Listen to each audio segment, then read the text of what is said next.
Welcome to Investment Ideas. I'm Ed Harrison here for Real Vision. I'm talking to David Rosenberg, who's the founder of Rosenberg Research. David, welcome back. Thanks, Ed. It's great to see you again. Next time in person, I hope. Yeah, well, that's going to be a long time, as you know. Reading my stuff, I don't think that's going to happen anytime soon. Yeah, agreed. So, there's so many things that we can talk about right now, but let's start here because we were just, teeing it up before we got on camera, talking about the disconnect between shares and the economy. And this is something that you write about a lot. By the way, let me just point out for your own purposes that people can get a free trial. Is that right? To your newsletter. Mm-hmm. How do you do that? Well, it's not just a newsletter. It's everything we do, both verbal and written. I would just say go on the Rosenberg Research website and click on the free trial button, and you'll get prompted to come in, and you can kick our tires, get a free month's subscription of everything, not just the daily. It's a lot more than that. And enjoy. I think that we're going to maybe we'll put a link in so people can do that after we do this interview. I noticed, by the way, that you were talking to a lot of great people coming up. Lee Cooperman, Peter Bookvar, who I talk to often, Lacey Hunt. Great stuff that you have. And I'm guessing those webcasts are available as well. Is that right? Those webcasts are actually for our premium clients. So if you actually come on for the free trial, that's really the only thing that we don't give out as part of that trial. That's because it's called a premium package for a reason. And we've got, Howard Marks is going to be coming on, and we've already roped in Paul McCulley. And you mentioned Lacey Hunt. Late last year we had Neil Ferguson on, and Jim Grant, and my hero and mentor Bob Farrell. So it's turned into a great venue for people to actually ask questions to these legends that you would normally, have the ability to have contact with. So that's actually, look, that's a bit of a ploy, I've got to say, a marketing ploy. To get people turned on from prospects to clients. Right. But the reality is that if you do sign on as a client, you will have access to all the library, all the archives of these webcasts going back to last year. So you might miss Leon Cooperman, who's on in a couple of days. Like I said, we got Howard Marks coming on as well, Lizanne Saunders. We have a whole great menu of really legendary investors and macro market types. But if you're tardy and signing on to Rosenberg Research as a client, you can at least go back and have a look at these interviews as part of that. Well, one of the reasons I mentioned those webcasts is because I was reading your daily. This is the your early morning with Dave missive. And it showed these upcoming guests. And, I know some of them had been saying some positive things about the markets 4 or 5 months ago. But what are they saying? What are you saying now about this disconnect? Well, hi, I'm Raoul Powell. Sorry to interrupt your video, I know it's a pain in the arse, but look, I want to tell you something important. I can tell that you really want to learn about what's going on in financial markets and understand the global economy in these complicated times. That's what we do at Real Vision. So this YouTube channel is a small fraction of what we actually do. You should really come over to realvision.com and see the 20 or so videos a week that we produce of this kind of quality of content, the deep analysis and understanding of the world around us. So if you click on the link below or go to realvision.com, it costs you $1. I don't think you can afford to be without it. Positive things about the markets 4 or 5 months ago, but what are they saying? What are you saying now about this disconnect? Well, actually, I haven't noticed that there was a big bullish bias, coming out of the guests that I've had on. I think that, it's, if anything, been a dose of reality. Nobody has really been a big cheerleader for the risk on trade from the guests I've had on.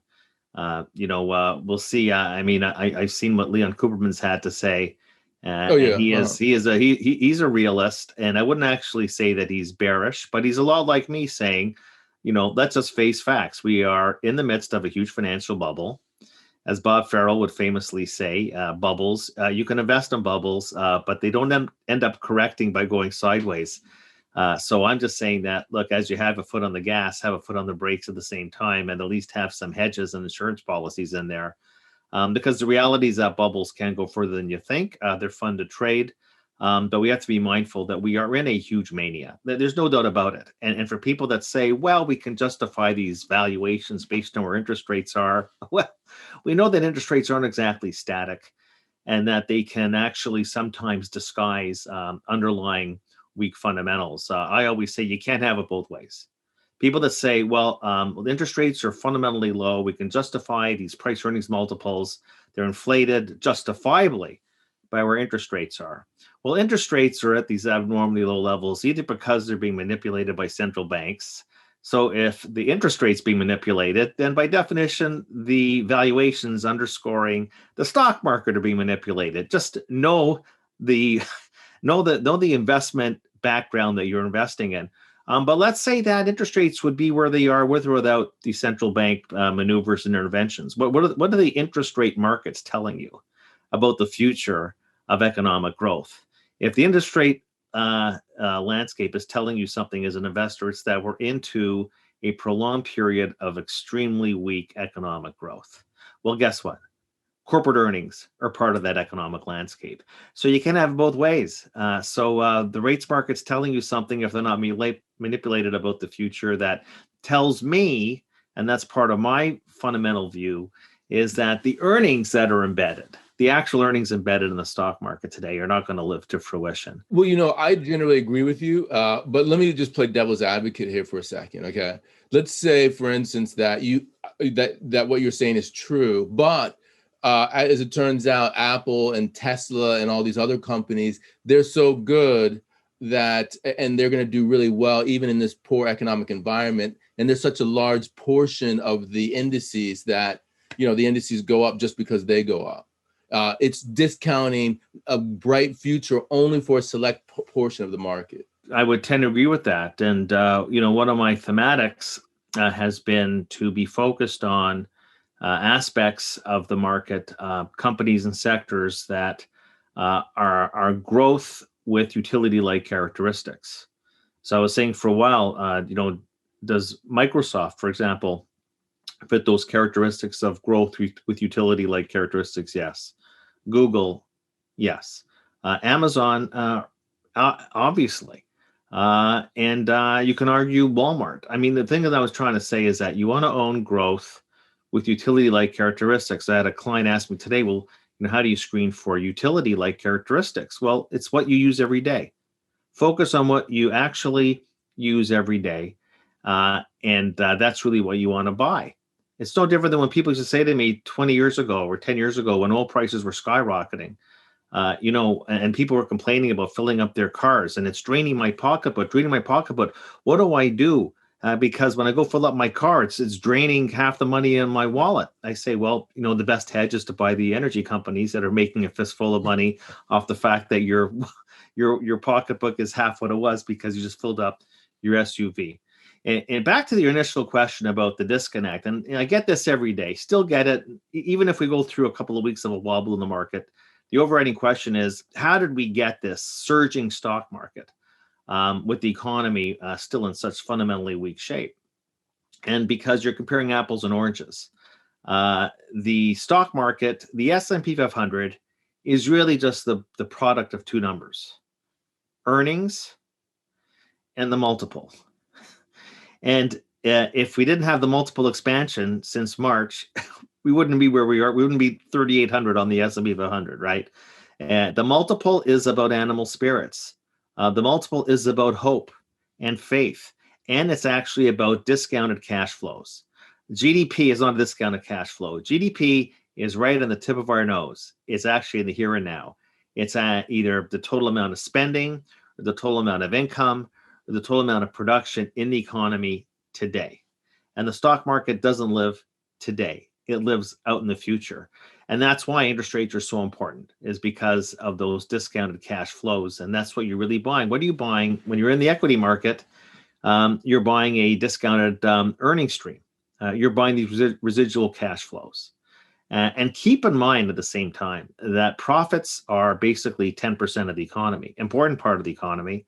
But you're not buying wages and salaries and benefits. You're buying profits, and that's a part of the economy. It's not the whole economy. So people ask me this all the time: the disconnect between the economy and between the stock market. They really, when push comes to shove, the real answer is that they reside in different time zones.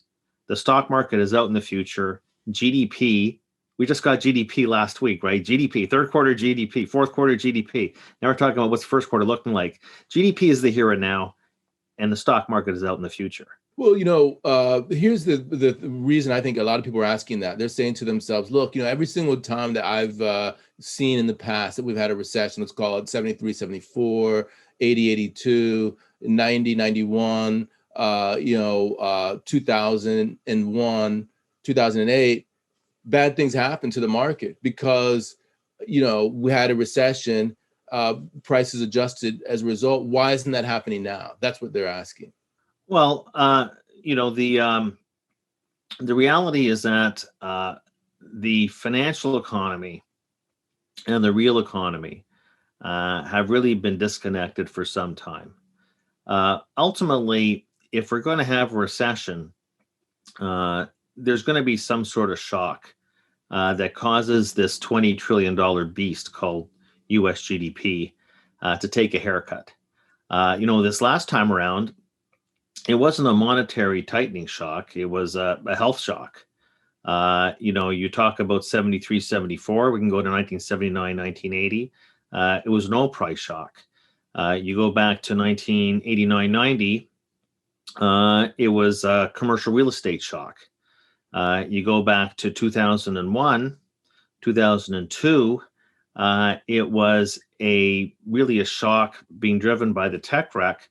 That we just overbuilt so much of the technology sector, then had a broadening impact on the economy. The financial shock, well, really, when I was talking about the recession going into 2008, the fundamental reason was that we once again overbuilt the housing market. It turned out to be even worse than I ever thought it was going to be, but we had a housing shock morph into a financial shock. So you're quite right. People like to talk about, this was a health shock. It wasn't a man-made shock. Well, I don't know. Was the oil embargo of 73, 75 a domestic? Did we do that? No, it was still a shock. 79, 80, still a shock. So to me, it doesn't matter whether it's external or internal or what the cause was. The business cycle is the business cycle. And there'll be another shock where it's going to come from. And it could be a financial shock. It could be a wealth shock if the stock market were to correct. That's quite possible. Or it could just be a situation where it takes longer than we thought to get out of this pandemic. And maybe it's not really another huge recession, but it's going to feel like one because we're just going to be bouncing along the bottom with these tremendous amounts of excess capacity in the economy. Yeah. So let's talk. Let me switch gears here for a second and talk to you about something that you wrote in your latest missive that I thought was interesting. You said, it's easy to forget about amidst the pandemic, which we were just talking about, the vaccines, fiscal policy, and GameStop, that the biggest challenge for the Biden administration will be China's accelerating economic threat to the U.S. economic hegemony. I thought that was interesting. All these things that are current today that people are talking about, and you're saying that in the political economy, actually, the Biden administration, the thing that they have to worry about the most is this tete-a-tete, if you will, between China and the U.S.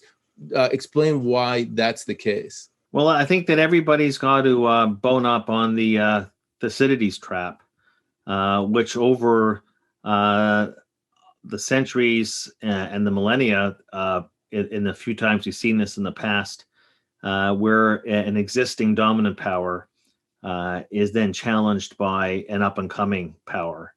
And we've seen this in the past. More often than not, they end up in some sort of military skirmish. I'm not going to say this is going to end up in a military skirmish unless Beijing decides to poke the U.S. in the eyes and do in Taiwan what it's done in Hong Kong. But the Chinese are getting more bold, more ambitious. They've come out of the pandemic stronger. Look, there's even more distrust, commentaries about whether or not the pandemic was started in China and whether it was done on purpose. We all know that there was not exactly a whole lot of transparency, information withheld. But I think that the world does hold China in more distrust. Then you start saying, well, but then why is the rest of the world still doing business with China? And it's because it's become such an integrated part of the global economic network. So there's a few things that are happening right now. The first is that there's no doubt that China has emerged. They were the first to emerge because their society is built in an obedient fashion for obvious reasons. They lick the pandemic. The irony of ironies is that the country that started it is the first country that emerged from it. Not that it's been perfect, but they were the first ones to emerge. They're one of the only countries in the world whose GDP growth was actually positive in 2020. Think about that for a second, that even with all the massive fiscal and monetary stimulus, the US economy still contracted last year the most that it did since coming out of World War II in 1946. Chinese growth was positive. The consensus is over 8% growth for this coming year. Every ounce of their growth, because we know that they have a declining working age population, their productivity numbers are stupendous. The point here is that China is coming out of the pandemic much stronger than they have been. Their global position is stronger. They just signed, it's not been inked yet with the EU, but that investment agreement, they just signed a trade deal that's going to make them a more powerful supply hub with more access to supply chains within Asia. And this is where I think that the Trump administration went wrong, with TPP, that was one way to corner China. Of course, going back, more than 20 years, allowing China to WTO, without more handcuffs on a whole bunch of things, from copyright and transparency and environmental and labor. But you can't cry over spilled milk. The reality is that China's ascendancy has accelerated, and now it's going to accelerate even more. China's capture of global GDP is going to accelerate. And they're, keep in mind, one of the few countries, once again, that had positive growth last year, one of the few countries that actually have positive interest rates. They're actually now allowing for defaults. They're eliminating zombie companies and actually are curbing their state-owned enterprise share of their economy at a time when the United States is actually nurturing zombie companies in the name of trying to maintain the social fabric. But the U.S. is going to have to pay for a lot of this debt largesse one way or the other. China did not blow its brains out on fiscal and monetary policy to the extent that the U.S. did. So their growth prospects, by definition, they will not have to redress. They did not expand QE. They did not expand fiscal policy. They don't have as many imbalances relative to the U.S. as they had before the pandemic. So this creates all sorts of challenges because, let's take out, the geopolitics. Let's just talk about that. We're going to go into a future now. Okay. And the global GDP share China is capturing is going to intensify dramatically. And this is a big threat to the United States. This is the first time in our lives, anybody on the call, the first time in our lives we were seeing the economic hegemony in the United States being threatened by a rival power. And a rival power, this is not like between the UK and the US, right. Say after World War I. This is not the same thing, okay? Because the US and the UK, we had, democracy, we had similar culture. This is actually, China is a major source of global economic strength, but it's also a major source of instability. And they don't have a democracy. They have a different culture. and they are huge rivals. So the question is going to be, how does the U.S. contain China's economic ambitions? Because China is vying for the U.S. as the wealthiest and largest economy in the world. That's going to have, and the U.S. is going to resist that. The question is, how is it going to play out? Yeah, that is a good question. Because I noticed, I don't know if you saw the Biden administration, how he signed this executive order, this Buy American Act last week. And then we have this thing where the phase one deal that the Trump administration did with China is coming up. That's because of the tariffs on China from the Trump administration.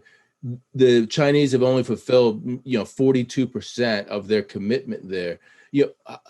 What do you think the Biden administration can do, and what are they likely to do? Well, don't forget the phase one deal came at a very opportune time for China because they had a crisis in terms of food supply because they had to slaughter so many pigs, the previous year. And so, that was a great deal actually for China in terms of taking in U.S. agricultural imports and making it seem like America won. So Joe Biden runs with Buy America. I mean, that's like baseball and apple pie. Ed, I mean, so Buy America. Who doesn't run on Buy America? Who doesn't run on Buy America? I remember when President Obama was debating Hillary Clinton. I think at the University of Ohio during the primaries, and we're going back. We're going all the way back to 2008, and excoriated her for her free trade policy stance. Do you remember that? And actually, I think that Barack Obama turned out to be pretty much, extending, the pro free trade stance that then got somehow got Donald Trump elected. In 2016. So Buy America, come on, what does it mean? So it doesn't mean anything. It means what? That the government's going to have greater procurement policies in favor of U.S. companies. Okay. So like in a $20 trillion U.S. economy, what that's going to do, what exactly? So I would say, look, we come out of this pandemic. There's going to be lots of changes. You're seeing it in global supply chains. And there's going to be more in the way of procurement globally, not just in the U.S., of things that are deemed to be in the national interest, pharmaceuticals, semiconductors, food supply. So, but I mean, you're running a campaign called Buy America. Buy America. Joe Biden says Buy America. Just say, vote for me. Buy America. A chicken in every pot, right? So it's like FDR. It doesn't mean anything. Basically, you can argue that at the margin, we will become more isolationist, nationalistic. These trends are already taking place, having an impact on global trade flows. What I'm talking about is that we can say, Buy America all you want, Buy America all you want. The reality is that China is infiltrating other parts of the world. Okay, they basically sign on an investment deal with Europe. Now, it hasn't been signed by the EU yet, but it probably will be because it's in the EU's best interest. That's how important China is globally right now. China just signed a new trade deal with, India was left out. Maybe there's an opportunity there for the U.S. with India. At least there's a democracy and they speak English there, and it's a well-educated society. But China goes and signs. It's interesting that on the way in, Donald Trump decides I'm gonna turf TPP, which would actually isolate China to some extent. No, we're not going to do that because I want to sign bilateral deals. I'm a bilateral guy. I'm not a multilateral guy. And then next thing you know, on the way out, the irony of ironies, yet again, China signs a deal with the rest of Asia. Look, right now, who's doing deals? Who's doing? So as the United States is saying, Buy America, who's now infiltrating Africa? Who's infiltrating Africa? Through the Silk Road and the transportation networks, China. Do you hear anybody talking about Africa? Do you hear anybody ever talk about Africa? Well, Africa, although it's a bastion of political instability, is home to a lot of the world's resources. Like most of the world's cobalt comes out of the Congo, as an example. Well, you need that for battery technology. And you're going to need that if you believe that the world's going to be populated only with electric vehicles in 20 or 30 years. And we'll see about that. But you see, as we're all basically focused on a whole bunch of other things, stimulus checks and filibusters and buy America, and just getting distracted. I got news for you. China's doing a whole bunch of other things behind the scenes that don't even make it to the back pages of the daily newspapers. And so this is what I'm talking about. China, you see, the thing is that all of a sudden, once again, like what happens? We have an election in early November. A week goes by. What are we talking about? The midterms. Oh, we got to get this done in 2 years. China, you see, the thing is China, and whether you dislike China or you detest China, you hate China, here's the reality. Not up for debate. They have a long-term vision. That's why they have lasted thousands of years on dynasties, and they have multi-year strategies and economic visions and goals, and we're living in a 2-year political cycle.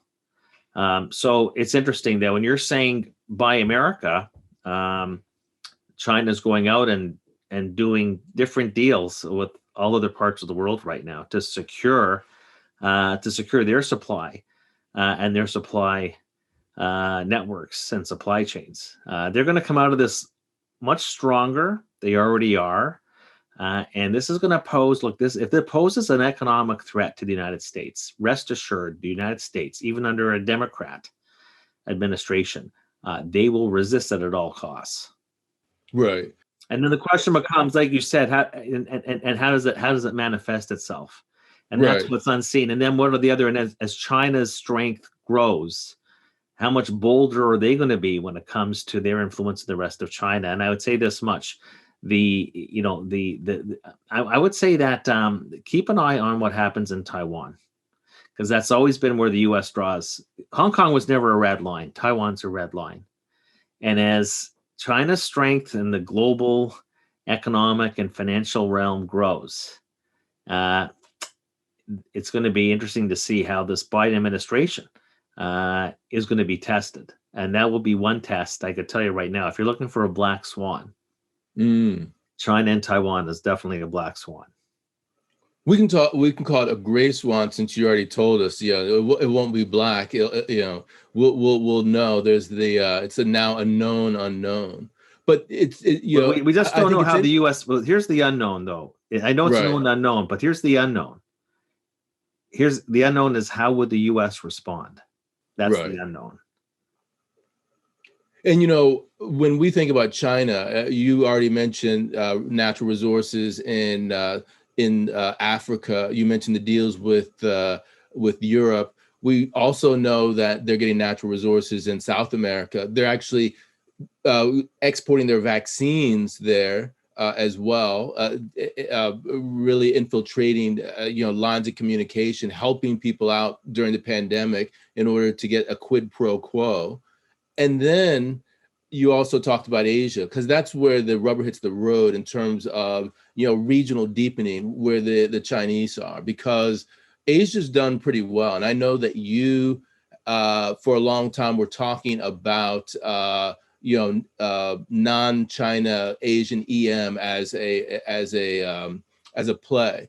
So two things here. Talk to me about the Chinese and their regional deepening within Asia, and also about that play of Asian EM and whether or not those values are not as good as they once were. Well, look, we put out a report on this many months ago called Go East, Young Man and Young Woman. And so, people tend to get the wrong idea that, they look at the stock market and they think the S&P 500 is the only index around. So we turned bullish on Asia early, and that includes China. And I would say that it all comes out of who's going to come out of the pandemic stronger. And who's coming out of the pandemic stronger are the countries that dealt with it. Whether by brutal force or not is really immaterial. It's a different culture, more obedient culture. In China, you can actually force people. Nobody's going to go to the Politburo with rifles and threatening to kidnap anybody. Okay, and so they licked it. And their economy is on more of a solid footing. And, again, I just say this because I know that when I talk about this with my clients, it irks people to think that you're bullish on China. a bull in a china shop. But the reality is that, they came out stronger than they were before. They licked the pandemic more quickly, and because they could, and they didn't jeopardize whatever sanctity they have on fiscal and monetary policy. I'm just noticing, look, Ed, I'm noticing Europe and the United States. I mean, in fact, I'd say that the United States is moving towards more European model. What are they talking in the U.S. about MMT? They're talking raise minimum wage, which I'm not, for better or for worse. It's all about income inequality in the United States. The Democrats believe they got elected for income inequality. And of course, income inequality has gone to extremes. That much is true. But take a look at, fiscal policy. Look at the debts that have been amassed. Look at the Fed's balance sheet. None of this happened in the past year in China, because they didn't have to. And in the meantime, as I saw a statistic that because of the Fed's policies, 20% of the S&P 500 now is replete with companies that don't make any money, or don't make enough money to cover their interest costs. What's called zombies. And I noticed in China, they're actually allowing for as smooth as they can. There's been a default cycle. There's been a default cycle in China. Has there been a default cycle in the United States? They haven't let the Schumpeterian destruction take place. Maybe for the greater good of social stability. It can't happen. It can't happen. In China, you're seeing a default cycle take place. China is sitting, by the way, on $3 trillion of reserves. Whose currency has been strong?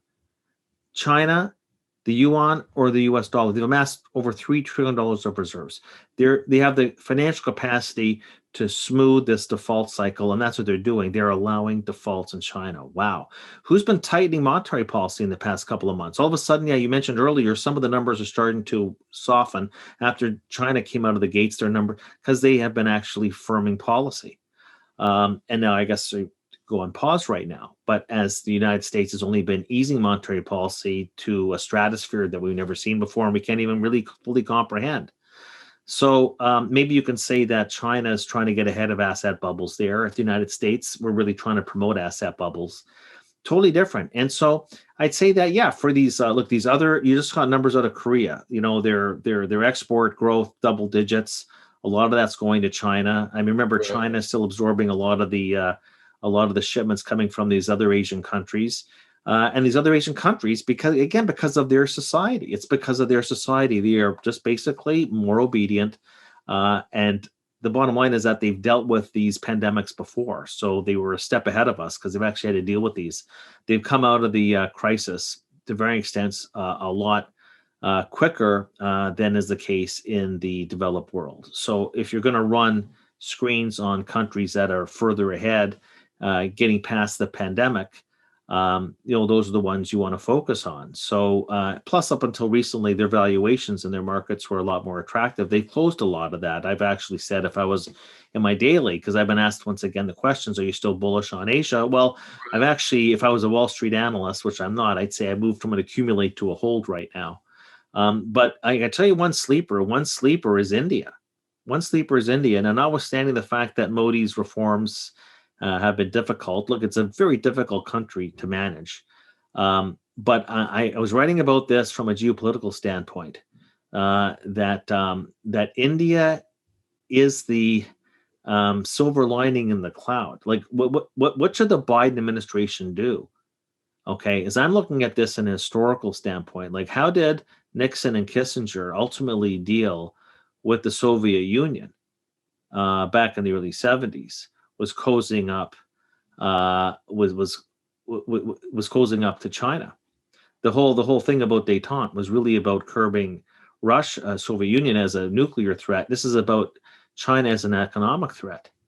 Well, what's interesting is that India's got its own domestic production of vaccines. They are on the verge of herd immunity, by the way. And I think that there's going to be some strategic ties we're going to see behind the scenes. Because one thing India needs is it needs infrastructure. You see, that's what China has. India needs infrastructure. Who can build that infrastructure? Who is among the best in the world at building infrastructure? Well, it's American companies. So I'm actually, as you're talking about Asia, India has been on my radar screen for And quite how a are the while. valuations there? And well, it's really, I don't find it to be an overly expensive stock market. And of course, it's lagged most of the other indices so far this year. But I think that it's a country that has the potential to be re-rated, and re-rated in the sense that I think that uh, when we're talking earlier about how does the U.S. contain China's ambitions, and I've written about this several times, is through India. Through India.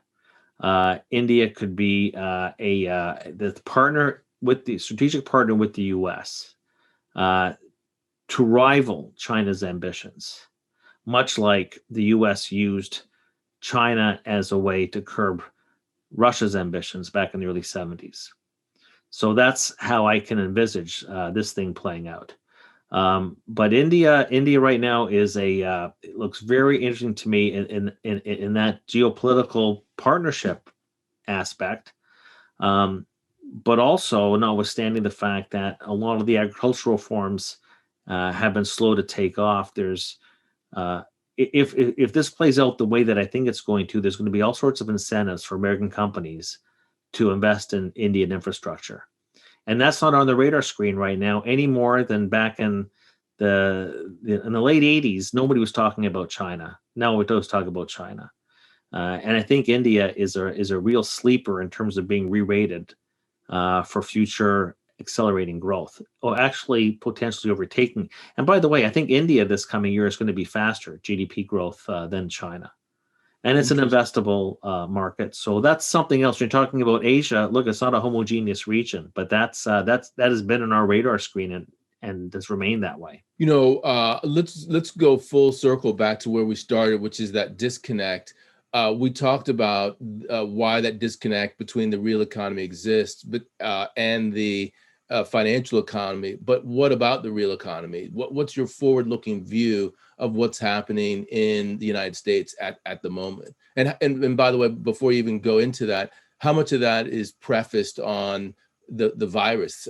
Because we're in the middle of a pandemic, and that has a lot to say. Right. Well, as you've also written about, it's a race. It's really a race between time, and I think you referred to these as gray swans, which I thought was very elegant. Yeah, it's the vaccinations, versus the ongoing spread and these new variants, which have complicated things. But to me, that's just a matter of timing.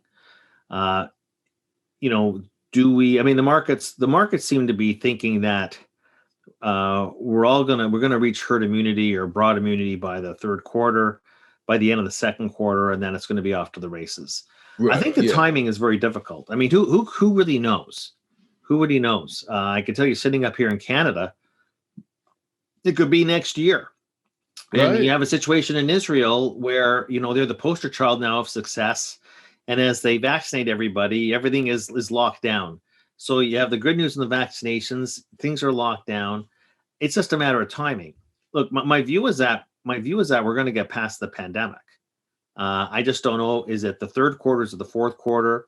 If you're going to ask me, if I'm saying from a United States perspective, without getting into the timing issue, this time next year, will the pandemic be behind us? I absolutely believe that. So from a market's perspective, there could be some dislocation if it doesn't happen that quickly. The markets can be very tempestuous. But I do believe that this will be over by the end of the year, certainly in the next 12 months. We'll be talking about something else. Where I disagree with the consensus view, where I disagree with the market's view, because the market's got a certain view as to the timing. The market's is pricing in the light at the end of the tunnel. And I think the light at the end of the tunnel is difficult because that's timing. And then the market's pricing in life after we get past the light at the end of the tunnel. So there's really two things here. And I'm not an infectious disease specialist. Nobody really knows for sure when the pandemic is really in the rearview mirror for good. I'm estimating that I'd really be surprised if in a year's time, we're still where we are today. Fine. My fundamental disagreement is life after the light at the end of the tunnel. It's amazing to me that people are actually writing about the roaring 20s. People are actually drawing a comparison between the next 10 years and the 1920s. Things cannot be any different than, I'm calling it the boring 20s. But light at the end of the tunnel is one thing, but life after it, I think that, because don't forget, the stock market is really, if you're thinking about it, as a long duration animal. It's pricing in, it's pricing in that things are going back to normal. Well, firstly, I say, okay, so we're going to go back to normal. Let's assume that you're right, that we're going back to normal. Well, what was that normal? It was 10 years of the weakest economic expansion of all time. We couldn't really get inflation much above 2%. It was, the new normal. So if we're going back to normal, let's see, normal was in the fourth quarter of 2018. Jay Powell told you he wanted to get to neutral on the funds rate, which was 3%. He couldn't get to 2.5%. Couldn't get to 2.5% without everything just rolling over. Then we have the Powell pivot. Well, what happened there? Well, look, so what happened there is that we just have too much debt. We just have too much debt. And we have more debt now than we've ever had before. People don't understand that when you add up, even with the deleveraging in the household sector, which is a behavioral thing, and that's going to be ongoing, okay? Household, business, government. We're up to basically, what's the number? 380% of GDP. Total debt. Total debt is almost 4 times more than the level of GDP. And I know it's a stock flow. But here's the deal, as Joe Biden would say, here's the deal. That's why interest rates can't go up. Can you imagine if interest rates went up? Think about it. If interest rates went up 100 basis points on that level of debt, I mean, you're talking about, the level of debt it's almost 800. Do people know that the level of debt in the United States is almost 80 trillion? So do the math of what is like that's basically what, $800 billion of, or I should say it's 80 trillion of debt. And all of a sudden, if rates back up 100 basis points and stay there, you just subtracted 4% of their GDP. You see, you can't do that. That's why interest rates, so they have no staying power. And that's what happened. There's too much debt. Nobody factors that in. Nobody factors in the mountain of debt, what that means for the fiscal and credit multiplier. Why is it that 25% money supply growth isn't generating inflation? Is because the credit multiplier is broke, and that's why velocity is down about as much as the money supply is up. And the money velocity is linked to this gargantuan debt load that we have, that we just acts as a huge constraint on domestic demand. So we haven't talked about the fact that we did not have this coming out of 1918-19. We did not have this massive debt tourniquet. In fact, the fiscal deficit GDP ratio is over 100%. The starting point in 1920 was 10%. There was no fiscal deficit. We have a fiscal deficit now that is 20% of GDP and rising. At some point, even if you don't believe that they're going to raise taxes next year, there's something called Ricardian equivalence, which is that people can see the future and know that my tax liability someone's going to pay for this. And so that's what's happening. So in terms of the future, a couple of things. We have far too much debt. That's a huge constraint on growth. If you're asking how is it that despite all the stimulus on the fiscal side in the previous cycle, all the monetary stimulus, come on. The Fed didn't start to tighten policy till we were at least 7 years into the cycle. Right. Weakest economic cycle. Well, it's because of these negative debt dynamics. Europe has followed Japan, and we followed Europe on the way to Japan. And that's really what the story is. It doesn't mean that we're not going to have a couple of quarters of great growth. Yes, people will go out to restaurants again. People will go out and they'll fly. And it'll be a couple of quarters. What people call pent up demand. This is something very interesting. People say there's going to be a pent up demand release. What does that even mean in the service sector, pent up demand? What does that mean? Like in a normal recession, you forego buying a car for a year, you go buy a car when the recession's over. Okay. So basically, I didn't get my hair cut. I usually get my hair cut 12 times a year, but next year I'm going to go 24 times to make up for the 12 that I didn't. Or basically I go to restaurants twice a day. I'll go 4 times a day. What is this pent up demand nonsense? You're going to have a release. You're going to have a rush, and it's going to allow you. How do you capitalize that even? we're going to have a rush. Yes, people will dying to get out, and then reality is going to set in. And here's the reality. And what's very interesting is that through the pandemic, people were spending money. People were spending money. And so what's interesting is that what were they spending money on? And of course, look, we had all the stimulus checks, but then, we weren't paying the housekeeper, we weren't traveling, and we weren't eating out. But I started noticing right away, looking at the retail sales data and getting really, really into the weeds. Sales of like bread makers and crock pots and cookbooks, and expensive wine, expensive booze, paint. One of the first things that flew off the shelves, Ed, were retail auto parts. Like basically, people know how to change their own oil in their car. We've become a nation of chefs and sommeliers. We've renovated the house, spending on merchandise in the past year, up until the last couple of negative consumer spending prints. The year-over-year growth in stuff was over 10%. So, and you're going to renovate your homes or paint your homes or put in a new floor covering, or buy all this new kitchenware. How many times? Like that investment's already been made. And so there's going to be you can call pent up demand in services. I have problems with that, but there'll be a rush. We know that there will be a rush.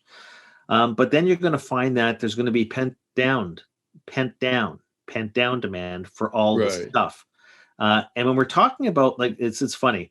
So I talk to my clients, talk to colleagues. They say, boom, we're going to boom in airlines, boom in cruise lines, boom in eating out, all these booms in recreational services, theme parks, and concerts and sporting events.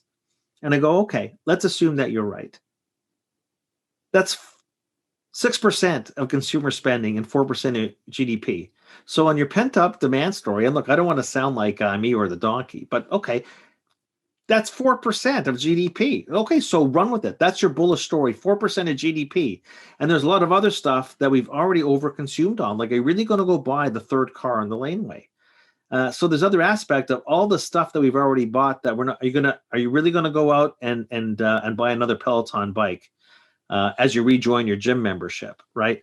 So the thing is that you have to take a look in a very general equilibrium sense. What's going to happen with the overall consumer spending pie? I actually found that for the next year, once we get past the pandemic, net, when you tack on the boom in services we're going to see, and we're going to tack on the reversion to the mean on spending on stuff for the home, it comes out to like a 1% increase temporarily in GDP growth. Okay, so that's your net incremental, because of course we're going to see a surge in some of those services, but the pent up demand, it's not going to be a recurring thing. We're going to make up for it. It's going to be a rush of euphoria.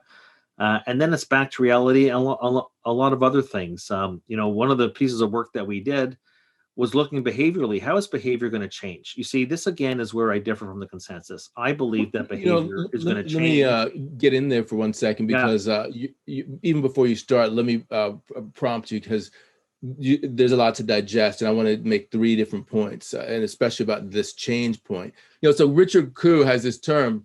He was telling me balance sheet recession. That's what we were in. People, Larry Summers is calling it secular stagnation, but he's talking about the level of debt that you have, just like you were talking about, means that people are still going to be in deleveraging mode if you go back to the old normal with the new normal. That's the first point. The second point I would make is that, when people talk about the roaring 20s, they're talking about, a pandemic in 18 and 19, followed by a ridiculous recession that we've prevented from happening, in the sense that there wasn't the level of stimulus that was necessary, the increase in debt levels that we've had, and therefore there was much more ability for us to power through in the way that you're saying that the Chinese are doing. The third thing I would say is when you talk about change, I'm thinking about, this example that you gave about going for a flight. Why would I go onto an airline to go to Mexico in the future, this new future that we have, when I could go to the Poconos instead. There's going to be some changes there. That means that a lot of businesses that are as they're configured today are going to go bust. And that change is going to have a negative impact on GDP growth. So that's my lead into what you have to say, is that change necessarily means adjustment. And adjustment doesn't mean off to the races. It means difficulty. Well, let me just go back to the roaring 1920s. Personal and corporate income taxes were reduced throughout the entire decade because they could be. We went in with a much stronger fiscal position. The median age of the population was 10 years younger than it is today. And you're quite right. We actually never got a vaccine for the Spanish flu. A lot of people died. Different society back then. I think that they handled death differently than we do today, and there was no social media, but we just burnt our way through. I would say, though, that the biggest difference, demographics aside and everything else, is how a strong national balance sheet provided the way, it blazed the trail for a decade of lower taxation. We have a government in Washington now that got elected on higher taxation. We just haven't seen it yet, but that might be something the markets may have to chew on in the second half of the year, how that's going to be manifest. Because we have to, the questions they were not asking in the 1920s was who's going to pay for these massive debts and these massive deficits. Now, someone comes back to me and says, well, we're just going to do MMT. We're going to basically inflate our way out of it. Okay, well, this is what amazes me too, is this quest for inflation. Quest for inflation is just another way that the United States continues to desire to bail out debtors, because who gets bailed out with inflation is debtors, not savers, debtors. And so we didn't have this dynamic in the 1920s. In the 1920s, we actually had mild deflation. What does deflation do? It raises real purchasing power. But you see, we didn't have debts that we have today, so it wasn't destabilizing for the financial markets or the financial sector. Today, the debts are so high that, God forbid, if we go through deflation, think of what that does to the real cost of debt. It's going to lead to defaults. We cannot have deflation. We have a central bank now. Some of them are talking about we'll tolerate 3% inflation. I mean, that's not the end of the world, but let's just call inflation for what it is. It's actually one of the things that Jimmy Carter said he never gets credit for. Remember, Jimmy Carter was responsible for replacing Miller with Paul Volcker back in the late 1970s. And it was Jimmy Carter that said inflation is a tax on the poor and the elderly. Well, there you have it. And today we have a society, yeah, inflation, bring it on. Really? Well, it creates winners and losers. Okay, just like deflation creates winners and losers. But we had mild deflation in those roaring 1920s that actually boosted real GDP. What does inflation ultimately do to real GDP? It will depress it. So these people talking about the roaring 20s, they just have, they feel they have to have this bullish narrative to sell because all their clients are bullish. Everybody that you talk to, and this is why it's great for me. I have such a diverse client base. I don't have to talk to long only equity managers all day long because they need, look, I did this. I was on the sell side so many years. People need to hear that. I want to deal with reality because that's my natural habitat. Not bullish, not bearish. And by the way, you can always find something bullish to talk about. But and I did. We did, but not. But it's not. And I have. But it's not. But let me just say, it's not. It's not about. It's not about some BS story about the roaring 1920s. It's actually one of the most ridiculous things that I've heard. There's just so many differences. By the way, I've written about that. But let me just talk about that. My assumption, again, people always say to me, how can you bring 10 economists in a room, 10 different answers? Well, it's because, your assumptions drive your conclusions. If I have a different assumption than my competitor economist, I have a different set of assumptions, my conclusions will be different. Your assumptions drive your conclusions. My assumptions drive my conclusions. Here's my assumption. My assumption is that after a year of self-isolation and social distancing and dealing with this, I think this is a trauma. I understand now more than ever why, when you're taking economics in university, they make you take sociology, and psychology courses. It's ultimately a study in behavior. We have gone through a trauma and a shock. We haven't even fully figured out yet what the after effects are going to be. But I know that there's going to be after effects. I know that we went into this pandemic with over half the number of households in America did not have enough savings, cash, or liquidity on hand to even get through 3 months of vital economic activity. That's going to change. All of a sudden, people are thinking that the savings rate is going to mean revert. No, it's not. And actually, we've done the work on it, that if the pre-pandemic norm was a 7% personal savings rate, the post-pandemic norm is going to be a 10% personal savings rate. People are going to be saving more out of current income. And there's not a more important behavioral aggregate out of the national accounts than the savings rate, that decision amongst the family budget. How much do we save or spend out of every incremental dollar that we're going to earn? That's going to change. And actually, the New York Fed has given it to us on a silver platter. What did their survey show? Their survey showed out of these stimulus checks, we have the template already, that 71% of these stimulus checks went into savings and debt reduction. The household sector, as the corporate sector is re-leveraging, and boy, the place to be in the past year was CCC rated debt. These zombies are being allowed to stay alive. The government sector, of course, households are deleveraging. And people say that's a good thing. Well, yeah, the household sector is getting its balance sheet into repair. That's a good thing, but it's not a good thing for GDP, because every dollar that goes into pay down debt is a dollar that could have been used to buy another Peloton bike. But you're taking a look at the data, it's rather incredible as to the extent to which households are deleveraging. I suppose that the growth bulls would say it's a temporary phenomenon. It's going to put them in better shape in the future. I'm saying no. This is just a realization that we went into this pandemic not only unprepared from a national healthcare perspective, but from a national balance sheet perspective. So households are deleveraging. I don't think that's going to be a passing fad. And so if we're talking about a situation where the personal savings rate, and this is key, ask any economist, what's your forecast for next year? And then when they give you whatever number they're going to give you, you should probably ask them, so what are you assuming for the savings rate? Because you cannot have a GDP forecast and not have an assumption of what the savings rate is going to be. And so this, again, is where our assumptions drop our conclusions. We believe, and our modeling has shown, that behavioral change is going to be sufficient enough that the savings rate on average will be 3 percentage points higher. And that means that you're going to have almost a percentage point of GDP growth lost based on where we would have been pre-pandemic, the baseline growth. It doesn't take you necessarily back into a recession. What it tells you is that the future of aggregate demand growth is going to be quite a bit softer than it was previously.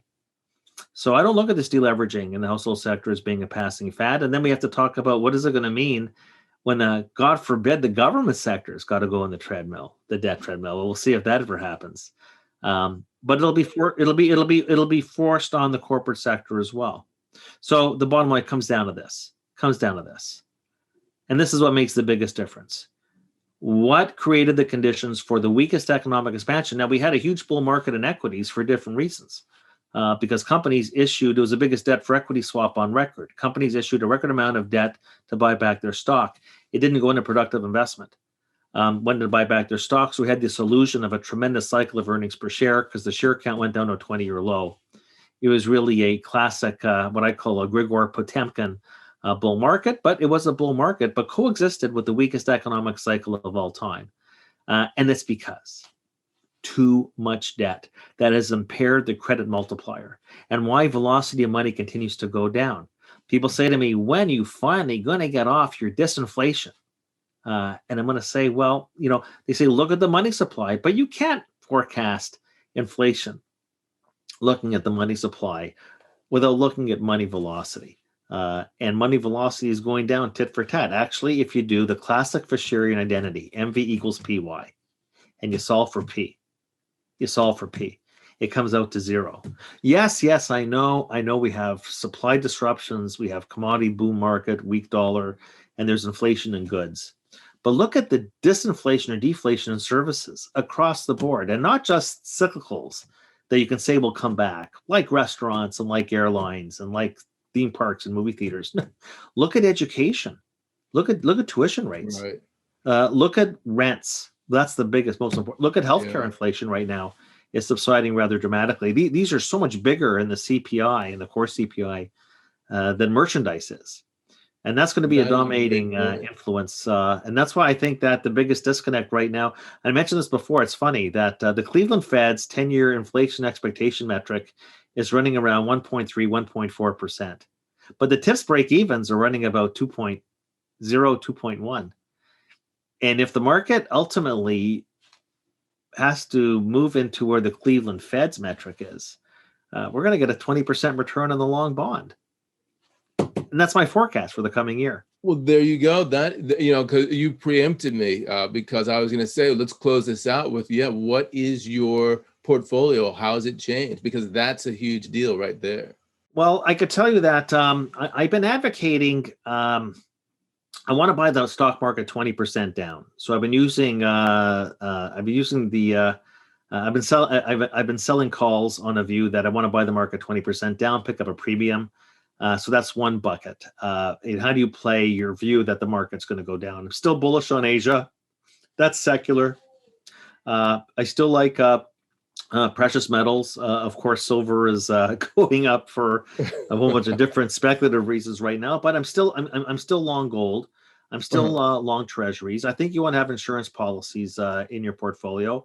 I still like that the view of owning growth companies. I'm not really big on the value trade because value is going to need sustained inflation, higher interest rates. It needs a lot of things. It's a value trade, but it's not a value trend. I still like growth. I prefer to better valuations, but growth with utility-like characteristics. I mentioned them, but not just in big tech, but I would say in healthcare, brand name consumer staples. And I'll say this much. I think that there's going to be a big bull market in energy infrastructure. And not just the equity, but also the debt. But energy, I would say that with a natural gas bent, is going to be a very good place. Let me interrupt you there, because when you talk about growth stocks, utility-like growth stocks, you mentioned earlier 3 of them. We talked about Amazon, we talked about Microsoft, we talked about Google. Of those 3, which one of them is the most appealing and why? Well, look, I'm not a stock picker. And they all have their. They all have their. Well, I mean, not from a. They all have their stock picking attributes. I mean, perspective, look, but in they all terms of- share. Look.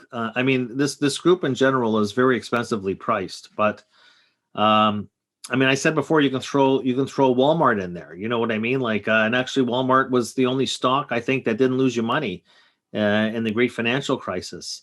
So I'm not going to get into. They each have their own particular characteristics. So I would say that, and I like them because these companies are growth companies indeed, but they've been re-rated as utilities because we need them. I've been saying all along, especially if you have this macro, how do you marry a macro theme of elevated savings rates with a market theme?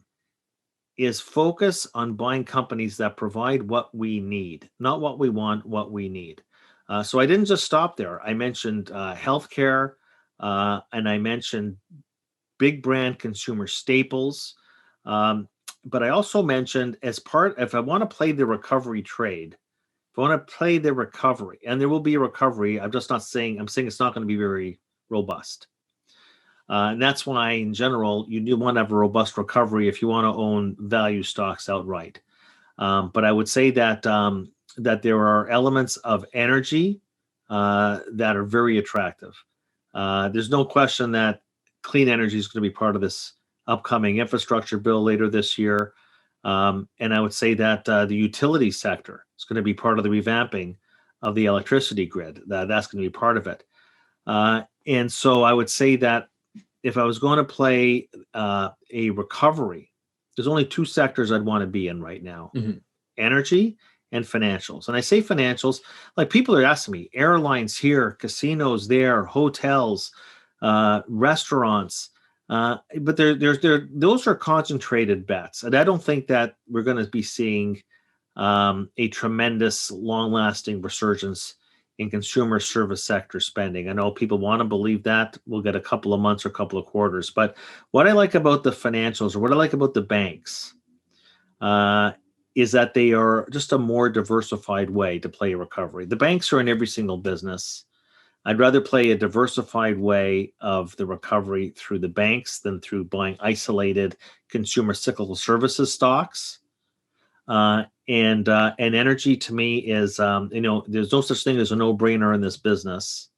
But that's as much of a no-brainer, I think, as to have energy exposure in the portfolio. Energy infrastructure, in particular, natural gas. That's how I'd be investing right now, alongside everything else I was talking about. Excellent. I think that we're going to end it there, Dave. It was great to talk to you as usual. Let's have you back on, once every 2 or 3 months, just to check in and see what's happening.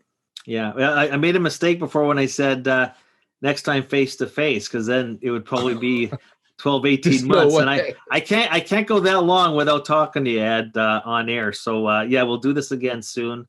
And thanks for inviting me on.